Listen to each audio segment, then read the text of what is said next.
some point, everyone ponders this great mystery we call life. This experience is personal. Sometimes our religious traditions help inform and define this mystery. For others, the mystery's explanation is attempted through scientific inquiry. Others think and express their way through this mystery and define it with insight and intellect. But for all, mystery abounds. Regardless of how we define and label this mystery, we somehow sense this mystery surrounds and envelops each of us. It is the source from which we all come. The Urantia book is an elegant appreciation of this mystery.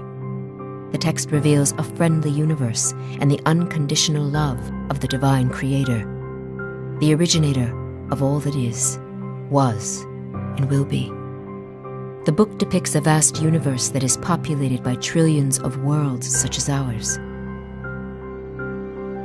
Our universe is evolving, changing, and even perplexing, while at the same time well-governed and orderly, overseen by a vast array of loving, divine beings who exist to bring blessing to every being throughout the universe. The book further describes that the person of Jesus, who lived and walked among us some 2,000 years ago, was and is such a divine being, who is the creator and administrator of a vast part of the universe, of which our planet, Urantia, is one, among his millions of worlds. It was Jesus' choice to live on a world such as ours, a place of tremendous difficulty and woundedness, as well as great beauty and hope. The book affirms many of the traditions about Jesus handed down to us through the Bible and other texts. His combined divinity and humanity, his wisdom and insight, his miraculous acts, his strength and courage, but most important, his great personal love for every man, woman, and child. The book states that in his travels as a young adult, he met and loved all manner of people, rich and poor, black and white, educated and uneducated, cultured and uncultured, animalistic and spiritual, religious and irreligious, moral and immoral.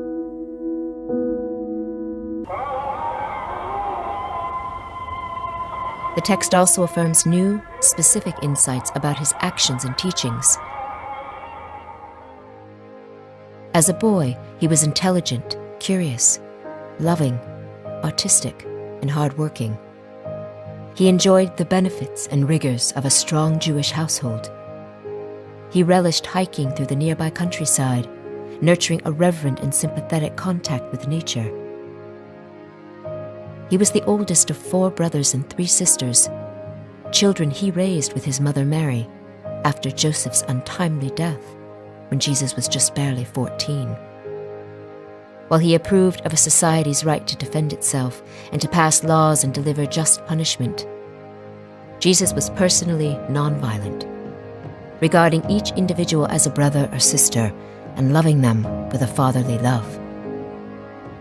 As both a boy and a young man, he was disturbed by the inferior status accorded to women, indignant at the separation of male and female worshippers at the temple in Jerusalem.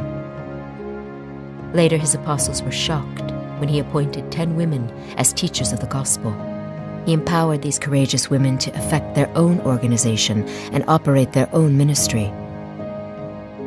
Jesus continually encouraged each of his followers to develop his or her own personal relationship with God. But he also encouraged them to organize themselves, to be in community, and to find consensus. When his 12 apostles sought his opinion on how to co-teach with John's apostles, Jesus approved of their coming together, but refused to preside over their deliberations. He withdrew for 3 weeks.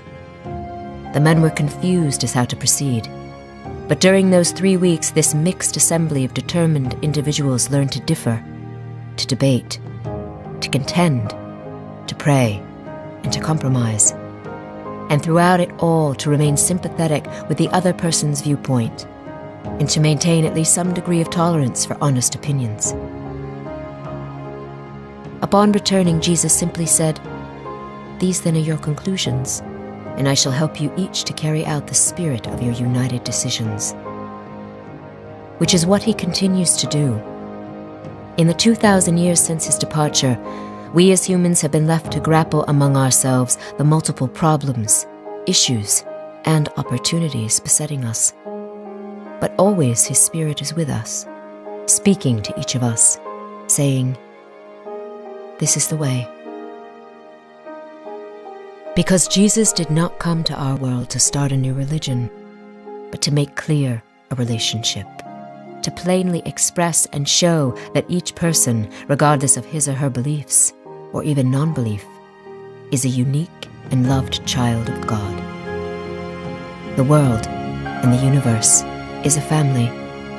This is reality, not just an ideal. But the joy, power, and peace of this relationship occurs one person at a time, through each individual's faith experience with God, and the love then shared with his or her brothers and sisters. And such sharing is the kingdom of heaven itself.